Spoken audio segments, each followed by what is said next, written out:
Hello everybody. We're going to look at some poetry, and poems are absolutely amazing. It's a wonderful way for an artist, a writer, to express themselves. They use creative words, they use all sorts of imagery, all sorts of things like personification, which you know by now, synonyms, similes, metaphors, all these kind of things. They could be poetry. There's a certain rhythm and rhyme. They get words that just create the most amazing images in your mind. You see, it's kind of like coloring a painting with words. And that's what poetry is, because it helps you to create a picture in your mind of what the poet is actually saying. So I'm going to read a poem to you now, and I want you to listen very, very carefully. It's quite a nice, very rich poem, got lots of adjectives, lots of descriptions, and I want you to close your eyes and just listen. And can you visualize what it is that this poem is all about? It's called The Enchanted Forest. In an enchanted forest where magic is alive, trees whisper secrets and butterflies dive. The leaves sing melodies, the flowers all bloom. In this wondrous place, there's never a gloom.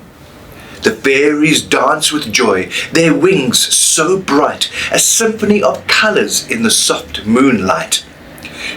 Creatures of fantasy, both big and small, in this mystical realm they happily call. The stream tells tales of adventures untold as it winds through the trees and valleys of gold. With every ripple, a story unfolds in the enchanted forest where dreams are bold. Wow, doesn't that sound lovely? I would like to go to a place like that. I mean, think about it, with magical trees whispering secrets and leaves singing, and oh, wow. I think that's going to be amazing, with fairies dancing around, butterflies diving everywhere. So, can you identify, did you pick up the personification in this poem? Right? Remember what personification is? It's when we give human characteristics to something that's not human. That's right. The second line, it says trees whisper. Oh man, that is such a beautiful thought, to be able to stand there and hear the whispering of the trees. I like that idea. Well, I do. I'm sure you do as well. You would love it if you were there. So I'm not going to go through all the questions, but I want you to have a look at it very carefully. Remember that poetry follows a pattern. It has a rhyme scheme. And can you identify the rhyme scheme in this poem? I mean, listen to the first stanza. Alive, dive, bloom, gloom. All right? So you've got that sort of A, B, B, and so on. Ah, you do remember that.